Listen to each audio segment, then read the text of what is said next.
Classical music isn't for ghetto kids. Professor Malcolm Whitmore's words cut through Eastwood Academy's concert hall. His expensive suit and gold watch gleamed under crystal chandeliers as he stared down at 12-year-old Devin Carter. Devin clutched his father's cracked violin case. 30 people sat watching from marble seats. Students snickered. Board members leaned back, entertained. Maybe try rap instead. The laughter came fast, cruel, and sharp. Devin's borrowed shirt hung loose on his small frame. His taped-together violin case looked pitiful against the polished floors. Whitmore adjusted his tie, savoring the humiliation. We maintain standards here. Everyone thought they already knew the ending. The poor black kid gets humiliated. The wealthy white professor wins and nothing changes. But Devin Carter had 8 minutes to flip the script. 8 minutes to make Whitmore choke on his words. 8 minutes to prove that talent doesn't check your address before it chooses you. Have you ever been dismissed as worthless, only to silence everyone in shock? This story began 3 hours earlier, in a world 15 miles away, but light years from Eastwood Academy's marble halls. Devin Carter's alarm clock screamed at 5 a.m. inside a cramped 2-bedroom apartment on Detroit's east side. The radiator coughed like an old man with pneumonia, rattling pipes that hadn't been replaced since the Carter administration. Water stains spread across the ceiling like forgotten maps, each brown blot telling stories of winter storms and humid summers that seeped through walls thin as hope. The air smelled like instant coffee and deferred dreams. Mrs. Johnson's television bled through the wall. Morning. News about politics and violence. Upstairs, the Hernandez baby cried while footsteps paced the wooden floors at all hours. Somewhere down the hall, a couple argued in Spanish about rent money that didn't exist. But in the narrow space between the kitchen and living room where most families might put a dining table, magic happened every morning. Devin stood with his father's violin, bow poised above worn strings like a conductor about to summon thunder. The instrument told its own story through every scratch, dent, and scar. The varnish had faded from deep amber to honey brown, polished smooth by decades of calloused fingers. The fingerboard bore grooves carved by 10,000 scales. A thin crack along the back had been sealed with wood glue and prayers that it would hold one more day. Devin's left hand slid into position with the ease of muscle memory. First position, third, fifth. The bow pulled across strings that cost $40 to replace, money his family measured in skipped meals and unpaid bills. Yet the sound that filled the room carried something bigger than physics should allow: soul. He closed his eyes and played Bach's Partita No. 2, the same piece that could either save or destroy him in 3 hours. His intonation wavered on the high notes. His vibrato needed work that only expensive teachers could refine. But there was something else in the music, something no conservatory could teach and no trust fund could buy. It was the kind of music born from practicing Pachelbel's canon while sirens wailed outside, the kind that comes from pouring your entire heart into 4 strings because it's the only place left that makes sense. Baby, you're going to wake the whole building. Claudia Carter emerged from the bathroom in her hospital scrubs, already wrinkled from being crammed in a too-small closet.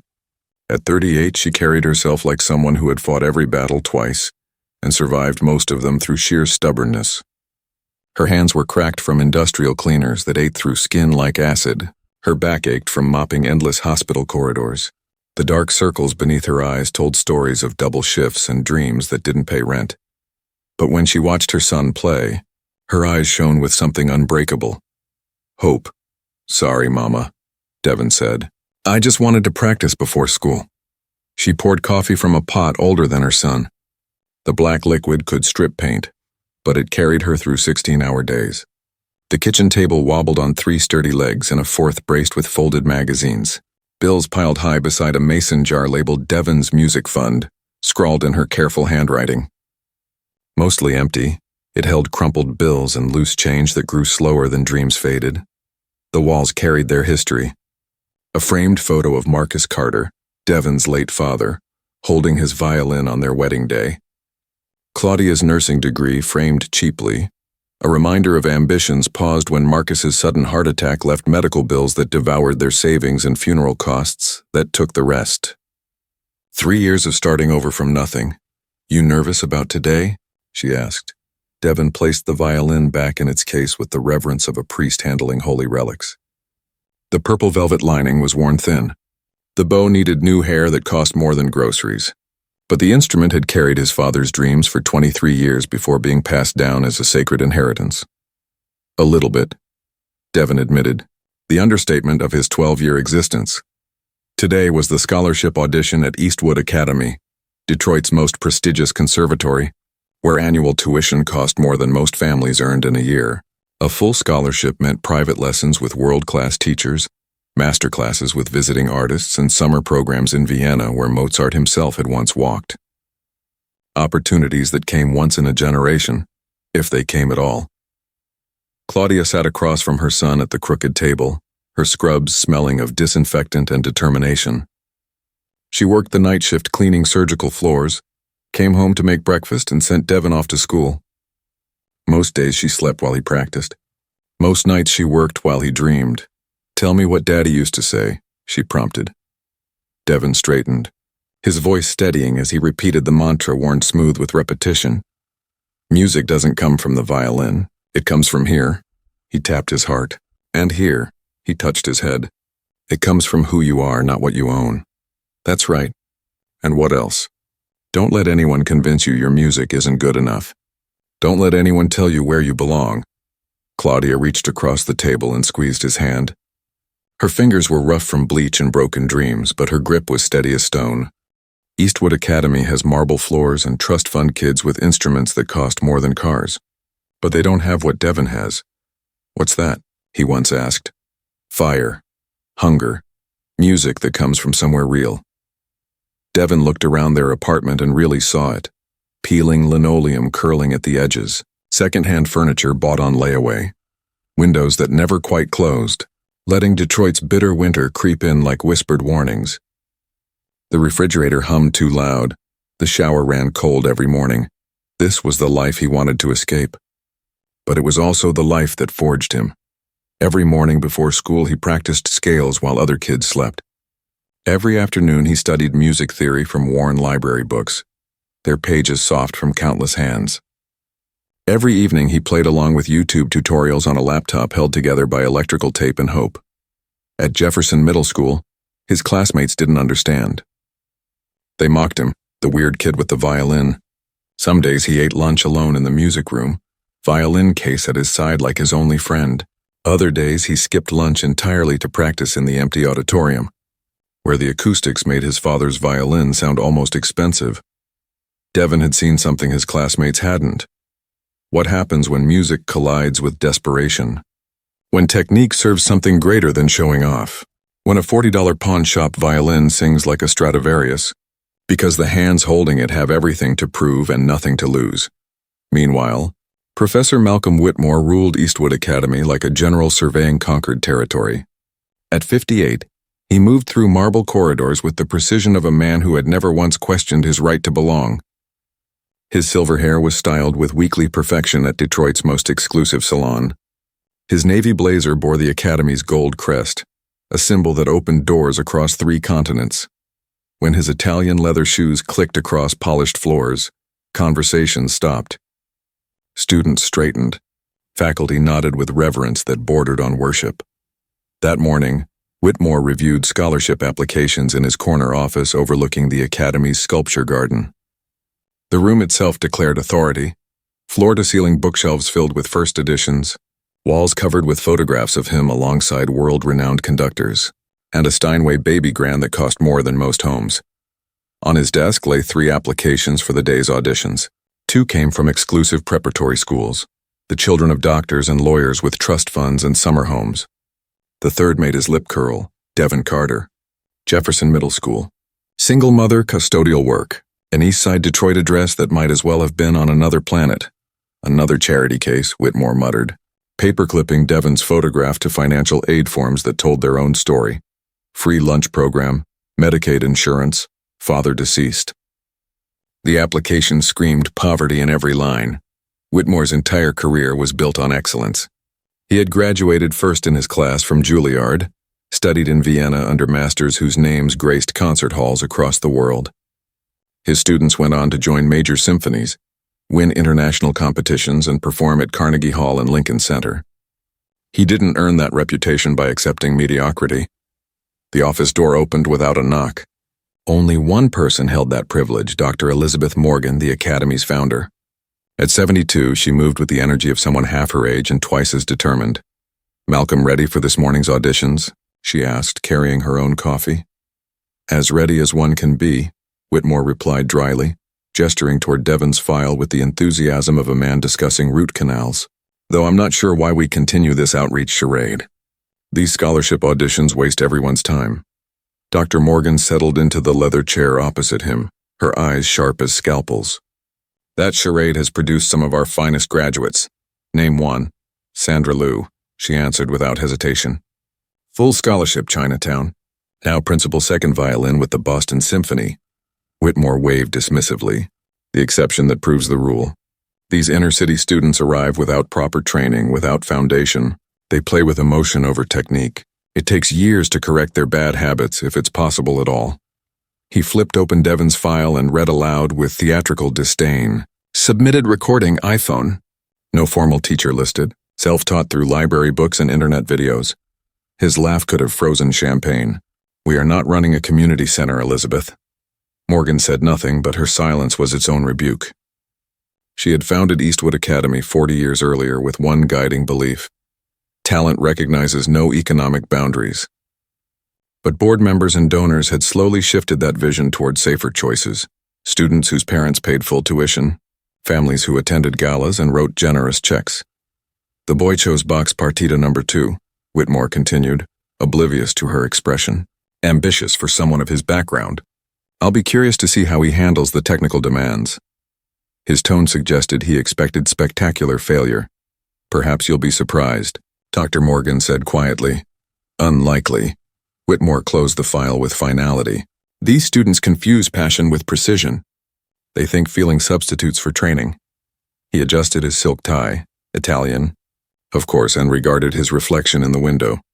A man confident in power, certain in his judgments, sure the natural order of things would remain intact. Students like Devon Carter served a purpose. They made the academy look inclusive without ever truly threatening its standards. "Besides," Whitmore continued, "the board members attending today's auditions expect our usual caliber of applicant. We can't risk them questioning the academy's reputation over charity experiments." Dr. Morgan rose from her chair, something dangerous flickering in her eyes. "Malcolm, sometimes the most extraordinary music comes from the most unexpected places. And sometimes a violin is just a violin, regardless of who's holding it." She walked toward the door, then paused. "For your sake, I hope you're right. Because if you're wrong about this boy, everyone in that hall will remember it." The door closed with a soft click that somehow sounded like a warning. Whitmore returned to his desk, straightening papers that didn't need straightening. 30 years of teaching had honed his instinct for identifying talent. Scholarship students always arrived full of dreams, but lacking the training excellence required. Today would be no different. Devon Carter would attempt his ambitious Bach, stumble through the technical passages, and learn that good intentions could never replace proper breeding and education. Some lessons, Whitmore believed, were best learned publicly. The audition hall at Eastwood Academy could intimidate angels. Marble columns soared 30 feet toward a coffered ceiling painted with scenes from music's history. Crystal chandeliers threw perfect light across rows of velvet seats, each worth more than Devon's family paid in rent. The stage, built for full orchestras, stretched like an ocean of polished hardwood beneath a golden proscenium arch. But today, this temple of music held only 30 people, scattered across 200 seats like islands of judgment. Devon entered through massive oak doors that whispered wealth with every movement of their hinges. His borrowed dress shirt hung loose on his frame, sleeves rolled to reveal wrists too thin for the task before him. His only pair of black dress shoes squeaked against marble floors polished to mirror perfection. He carried his father's violin case like a shield, knuckles white with tension born not of nerves but of survival. The audience tracked his entrance like predators sizing up prey. Faculty members leaned forward, notebooks open, pens poised to record his inevitable failure. Behind them sat advanced students, wealthy, white, their pristine instruments resting in cases worth more than Devon's mother earned in 6 months. In the back row, board members checked phones and whispered among themselves. These were Detroit's cultural elite, Symphony patrons, art collectors, people who measured taste in tax-deductible donations and society page photographs. At center stage stood Professor Whitmore, a king holding court. He stood behind a mahogany podium, silver hair immaculate, navy blazer pressed sharp as a blade. His voice carried the weight of someone who had never once been challenged.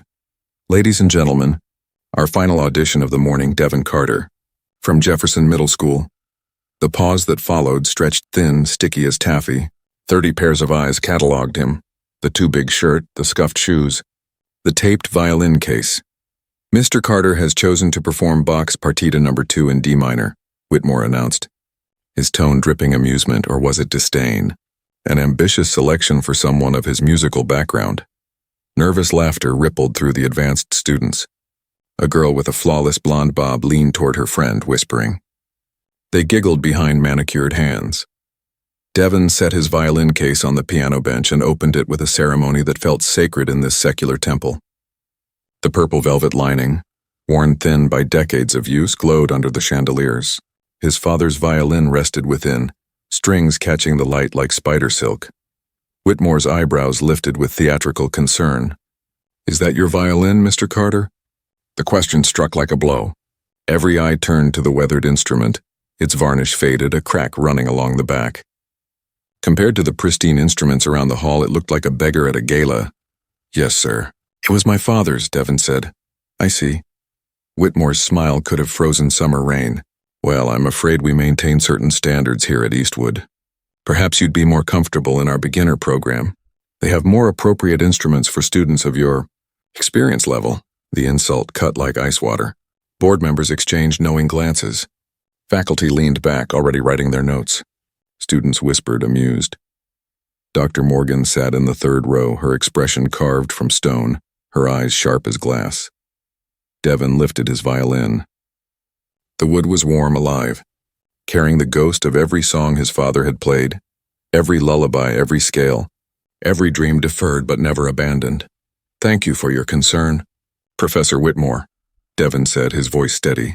But this violin has music to share. Whitmore's smile sharpened, predatory. Of course, if you insist on attempting the Bach. Though I should warn you, Mr. Carter, this piece has humbled conservatory graduates with decades of proper training. Are you certain you want to risk such public disappointment? The challenge hung in the air like a gauntlet at dawn. 30 people held their breath, waiting for the boy from the projects to retreat, to apologize, to choose something simpler, something more appropriate to his station. Devin raised the violin to his shoulder, the worn wood anchoring him. The bow found its place on the strings. He looked directly at Professor Whitmore, then at the skeptical faces around the hall, then at the empty balcony where perhaps angels of music sat in judgment. I'd like to play the Bach. Please. The silence that followed would haunt that hall for generations. Time itself seemed to suspend in crystal and marble. Devin stands alone on the stage, 30 pairs of eyes drilling into him like laser beams. His father's violin trembles in hands that suddenly feel too small for the weight they must carry. The borrowed shirt clings to his back with nervous sweat, and his throat is as dry as desert sand. Somewhere in the back row, a board member coughs with impatience. Professor.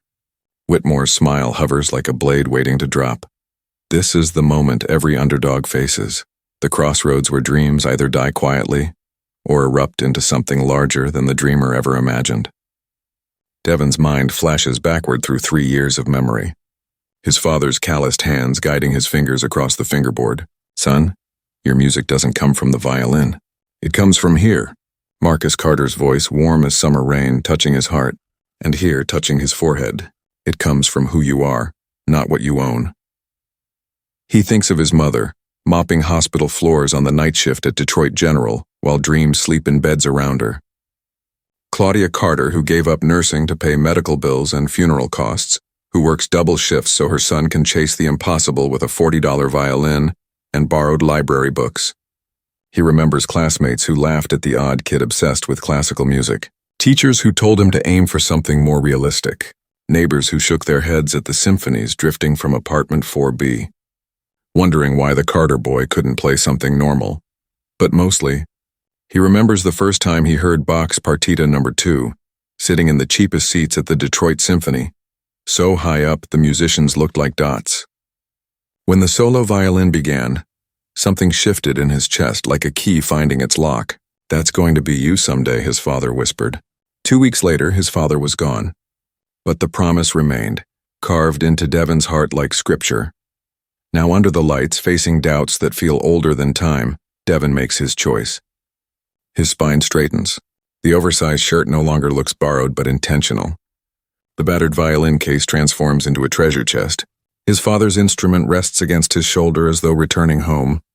Devon meets Professor Whitmore's gaze, his young voice cutting through the silence with quiet dignity that surprises even himself. "My father taught me that respect is earned through music, not money. I'd like to play Bach, please." The transformation is instant. The nervous boy vanishes, replaced by a musician with something to prove and nothing left to lose. For the briefest moment, Whitmore's smile falters, and that single crack changes everything. Devon raises his father's violin with the reverence of a priest lifting communion wine. The hall drops into cathedral silence. 30 people hold their breath. Crystal chandeliers spill light across marble floors that have witnessed 40 years of musical triumphs. Columns stand like sentinels to what most assume will be a humiliating failure. His left hand finds the neck of the violin with the confidence of 3 years of relentless practice in cramped apartments. Fingers settle like puzzle pieces clicking into place. Calluses pressed deep by steel strings tell the story of practice sessions carried out where heat was optional, but dreams were essential. The bow, frayed horsehair stretched with age, hovers over strings worn thin from lullabies and a dead man's deferred hopes. Whitmore checks his gold watch with exaggerated patience. Board members shift in velvet seats, already drafting polite rejection letters in their heads. Advanced students grip their expensive cases, eager to confirm that talent requires trust funds and summer homes. Then the first note emerges. Not perfect, not polished, but pure in a way no conservatory can teach. A single G, sustained and true, slicing through the air like sunlight through stained glass. The sound carries something indefinable, authenticity distilled into vibration, truth translated into air. Conversations freeze mid-syllable. Phones go dark in embarrassed silence. Even Whitmore's smirk flickers as the note lingers beyond expectation, filling the hall with a presence too large for the boy holding the violin. Devon begins the Allemande, the opening dance of Bach's Partita No. 2 in D minor. His fingers move across the worn fingerboard with unexpected precision, sharp as mathematics. But he does not play like an engineer. He plays like a poet writing in a language older than words. Each phrase breathes with the rhythm of a heartbeat, not the ticking of a metronome. The bow, guided by self-taught technique wrestled from dog-eared library books, coaxes a tone no one believes possible from an instrument patched with glue and prayers. In the front row, faculty members exchange heavy glances. Dr. Richards, trained at Juilliard under masters whose names grace the world's concert halls, leans forward, wearing an expression normally reserved for natural wonders. Professor Carter, principal second violinist of the Detroit Symphony for 15 years, grips her program with knuckles white as piano keys. This isn't what she expected. This isn't what anyone dared imagine. The courante begins, Bach's Italian dance transformed into liquid motion, flowing straight from Devon's nervous system into the air. Where classically trained students chase mechanical perfection, striking each note with clockwork precision, Devon breathes life into phrases most treat like mathematical equations. His vibrato isn't textbook. It wavers slightly on sustained notes but pulses with raw emotion that makes conservatory precision sound sterile. His dynamics don't follow the cautious interpretations handed down by generations of teachers. They follow instinct, building crescendos that serve the music's emotional architecture rather than academic rules. When the melody climbs, his bow surges like flowers stretching toward sunlight. When it sinks, his touch softens to whispers, drawing colors from worn strings that polished instruments spend decades trying to reveal. Dr. Morgan sits transfixed in the third row, her 72 years of experience recognizing artistry that can't be bought or taught. Around her, the advanced students, children of doctors, lawyers, and wealth, clutch their pristine instrument cases with suddenly sweaty palms. Their confidence, built on privilege and pedigree, evaporates like morning mist under a rising sun.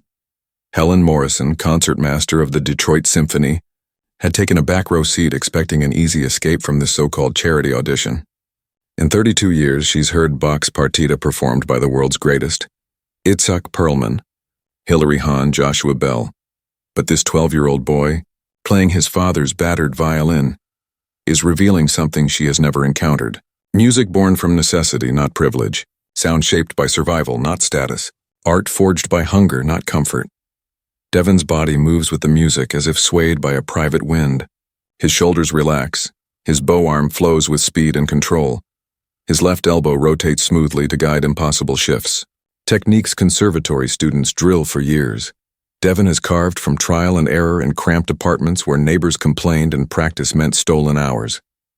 Every gesture is polished by necessity, refined by dreams that could not afford teachers but demanded excellence anyway. Even the crack along his violin's back sings with its own voice. Adding depth new instruments can only develop after decades. The aged wood produces harmonics money cannot buy. The faint buzz from worn strings becomes texture. Imperfection transformed into personality through devotion.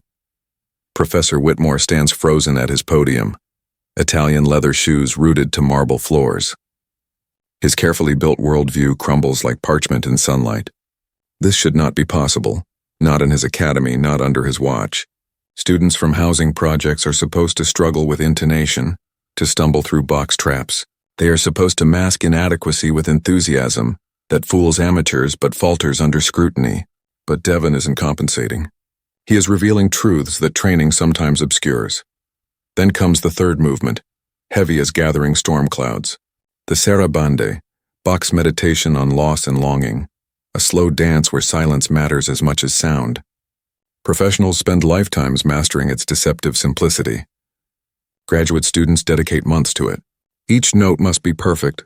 Each phrase must serve a greater architecture. Every pause must speak as clearly as music.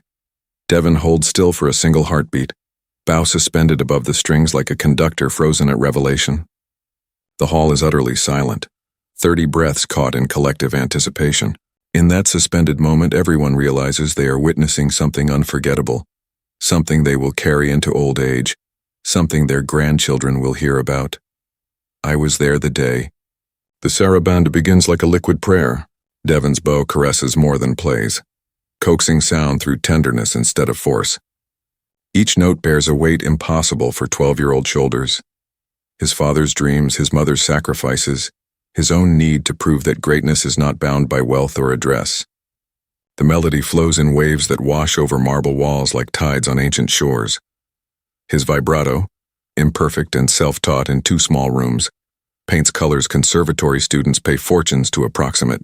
His phrasing breathes like language. Music is conversation rather than calculation. Tears rise in unexpected places. Helen Morrison's composure fractures. Her eyes glisten after decades of unshaken professionalism. Dr. Morgan's hands tremble around her program, vindicated in the risk she took founding this academy 40 years ago. Even the privileged students, briefly stripped of envy and social armor, recognize the brilliance confronting them. Sarah Wellington, whose father owns half of downtown Detroit, stares at her polished violin case with a humility she has never felt before. Marcus Carter, son of the symphony's concertmaster, begins to question everything he thought he knew about musical hierarchy. But the sarabande is only the calm before the storm. The final movement, the gigue, bursts into the hall like controlled lightning channeled through wood and steel. Bach's perpetual motion machine demands the kind of technical precision that separates conservatory graduates from weekend hobbyists. Double stops require 2 notes to be played simultaneously. Position shifts happen faster than conscious thought. Bow techniques draw the line between professionals and pretenders with surgical clarity. Devon launches into the gigue as if possessed by both angels and demons. His left hand flies across the fingerboard in a blur, faster than the eye can follow like hummingbird wings. Position changes that should demand months of careful practice happen with fluid ease, leaving professors filled with professional envy. The music gathers like a tornado, each phrase more demanding than the last. His bow races across the strings with impossible speed, yet never loses control of dynamics or articulation. His breathing merges with the rhythm, turning physical strain into spiritual transcendence that lifts the entire hall with him. Jaws drop throughout the audience, as if surrendering to gravity. Faculty members scribble frantic notes destined to become legendary anecdotes. Board members lean forward, their expressions usually reserved for natural disasters or sacred experiences. Advanced students stare at their costly instruments with a humility they've never felt before, realizing that money cannot purchase soul. Professor Whitmore clings to his podium like a drowning man to driftwood, his knuckles white as his privilege, watching everything he once believed about musical excellence dissolve like sugar in acid rain. The final note sustains in silence, alive, electric, brimming with transformation. Devon's bow hovers above the strings, still vibrating with echoes of impossible beauty. His chest rises and falls with effort that transcends the physical, touching something eternal. For 10 heartbeats, nobody moves. Nobody breathes. Even chandeliers and marble pillars seem frozen, silent witnesses to genius. The air itself feels changed, charged with the electricity of a paradigm shattered. Devon slowly lowers his violin, eyes closed, as if afraid to break the spell. His father's instrument rests against his side like a faithful companion returning from battle, its cracked back now marked with history that money could never buy. Silence stretches into sacred space, the kind of silence where miracles dwell. Then a single pair of hands breaks the spell. Slow, deliberate clapping cuts through the air like church bells announcing resurrection. Helen Morrison, concertmaster of the Detroit Symphony, rises from her seat, tears streaming down cheeks that had stayed dry through decades of professional triumph. Her applause swells from a whisper to thunder, echoing against marble walls. One by one, others join. Dr. Morgan rises next, her 72 years of experience recognizing artistry that vindicates every risk she took to found this academy. Her applause carries the weight of 4 decades of believing that genius recognizes no boundaries of wealth or status. Faculty rise like dominoes. Dr. Richards, once a student at Juilliard, claps with hands trembling at a performance that redefines everything he thought he understood about musical education. Professor Carter abandons all composure, applauding through tears she never expected to shed. Even the privileged students, children of doctors and financiers who arrived expecting Devon's humiliation, find themselves standing in awe. Sarah Wellington claps with unexpected humility. Marcus Carter stares at his expensive violin case while applauding, troubled by questions that will haunt him for years. Board members, pillars of Detroit society, accustomed to measuring worth in donations and tax write-offs, abandon their pretenses. They too are swept up in the rising tide, applauding a 12-year-old whose family cannot even afford new strings. The ovation builds like a storm swelling over the ocean, 30 people on their feet, their cheers of bravo echoing through an acoustic space built for revelations like this. Only one man remains seated. Professor Malcolm Whitmore sits frozen behind his mahogany podium, a statue of shame and unraveling pride. His face cycles through disbelief, shock, and reluctant recognition before hardening into the horror of realization. What he said, and what 30 witnesses have now seen, will follow him forever. His perfectly styled silver hair looks less perfect. His expensive blazer feels like a costume from a play in which he is miscast as the villain of his own story. Even his gold watch seems louder now, ticking away moments he cannot reclaim. Words he cannot take back will haunt whatever remains of his career. The applause swells to a crescendo that seems strong enough to lift the coffered ceiling. Devon opens his eyes, blinking under chandeliers that suddenly shine brighter, gazing at faces transformed from skepticism to awe to celebration. The borrowed shirt that once looked oversized now feels intentional. The scuffed shoes that squeaked against marble floors now belong firmly on this stage. Through the ovation, Dr. Morgan approaches, her face lit with both tears and triumph. She reaches him as the hall begins to quiet, her hands resting gently on shoulders that had just carried impossible weight with impossible grace. The silence that follows is charged, every person waiting for words to frame what they have just witnessed. Devon looks directly at Professor Whitmore, still seated in his diminished authority. His young voice carries across the marble hall, quiet yet sharper than any shout. "Thank you for the audition, Professor. I hope my kind of music meets your standards." The words fall like a reverse earthquake, rebuilding instead of destroying, raising up instead of tearing down, exposing what truly matters while stripping away everything that doesn't. Their aftershock ripples through the marble like stones dropped in still water. Whitmore remains frozen, his face shifting through colors of humiliation that no polish or pretense can hide. Around him, 30 witnesses carry expressions that range from stunned silence to thinly veiled satisfaction. But Devin, only 12 years old and holding his father's battle-scarred violin, has already moved past revenge into something higher. Grace, Helen Morrison, concertmaster of the Detroit Symphony, approaches the stage, tears still streaking her face. In 32 years of professional music making, she has heard prodigies, conservatory stars, and international soloists. Yet what she has just experienced transcends categories and destroys assumptions about where greatness can be found. "Young man," she says, her voice trembling with uncharacteristic emotion, "that was the most honest music I've heard in 20 years. The most truthful Bach I have ever experienced." She offers a business card with hands that shake slightly. "How would you feel about performing with our youth orchestra this summer? We have a concert at Orchestra Hall in July. Detroit needs to hear what you have to say." Devin accepts the card as though it were gold leaf and ancient promise. Orchestra Hall, the stage where Perlman and Yo-Yo Ma have played, where his father once dreamed of performing, but never dared believe it possible. Dr. Elizabeth Morgan steps forward like a fairy godmother revealed in the spotlight. Her 72 years move with borrowed energy, fueled by the miracle unfolding in her academy. From her briefcase, she withdraws an envelope sealed with Eastwood's crest. "Mr. Carter," she announces, her voice carrying to the farthest corners, "consider your scholarship approved. Full tuition, room and board, private lessons with our master faculty, and summer master classes in Vienna."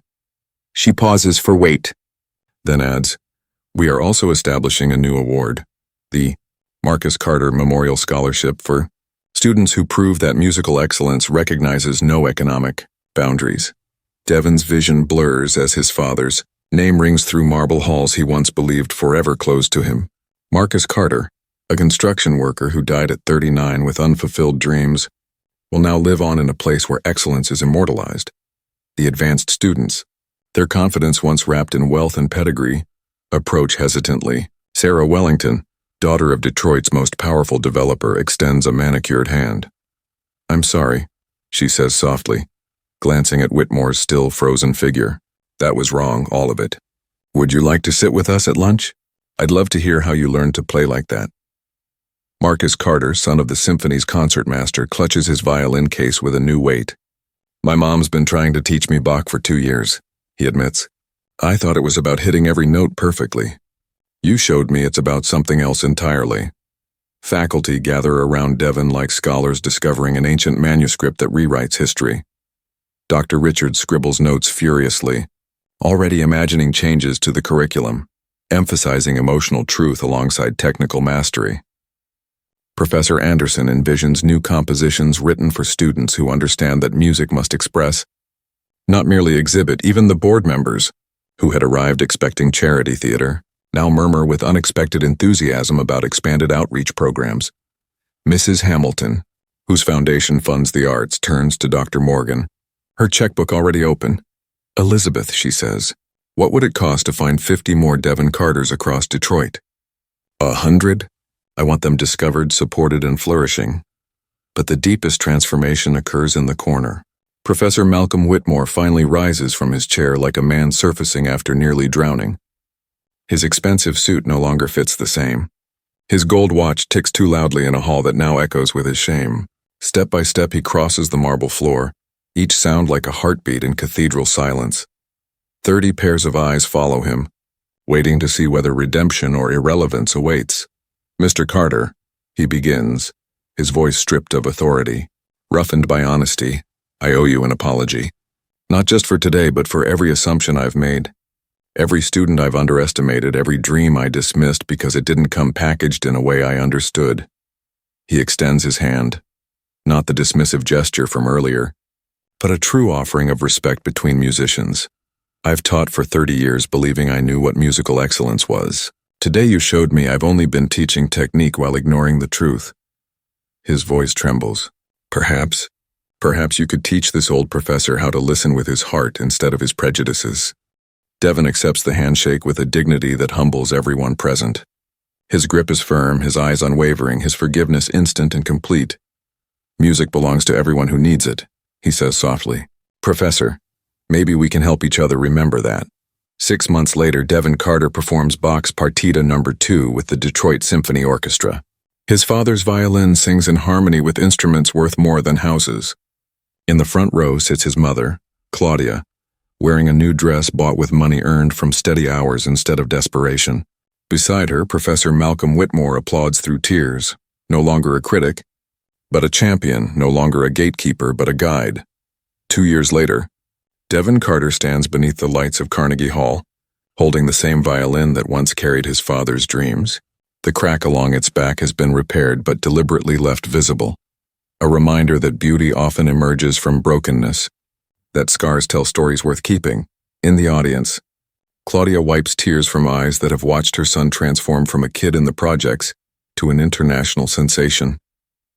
Beside her sits Professor Whitmore, now the director of Eastwood Academy's Marcus Carter Memorial Program, which has discovered and nurtured 47 young musicians from Detroit's forgotten neighborhoods. What began with one boy's impossible dream now sends children to conservatories across the world. Sarah Wellington leads the program's fundraising, having learned that privilege finds its highest purpose when it serves talent instead of itself. Marcus Carter, son of the concertmaster, now teaches violin to elementary school children, finally understanding that technique without soul is nothing more than polished noise. And Dr. Morgan, 84 years old, watches from her wheelchair, content to see her academy transformed by a single act of courage.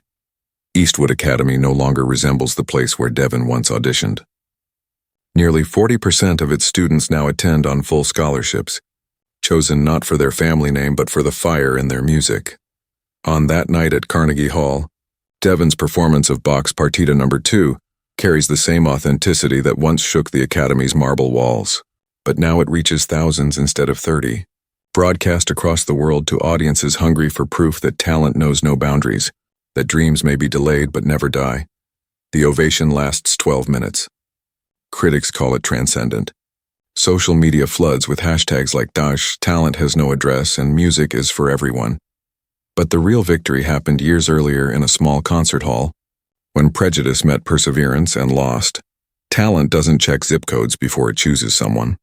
Genius doesn't wait for permission from gatekeepers who confuse privilege with potential. Excellence is born as often from necessity as from comfort, from struggle as much as from silver spoons. That day in Eastwood Academy's Marble Hall, Devin Carter didn't just play the violin. He played the symphony of human potential, reminding everyone that greatness often hides in the most unexpected places, waiting only for courage to give it voice. How many Devin Carters walk among us right now, carrying gifts the world is too blind, too prejudiced to recognize? How many dreams die, not from lack of talent, but from lack of opportunity, belief, or simple human decency? Perhaps it's time we started listening with our hearts instead of our assumptions, because the world is full of Devin Carters waiting for their moment to shine. And when they do, they will change everything,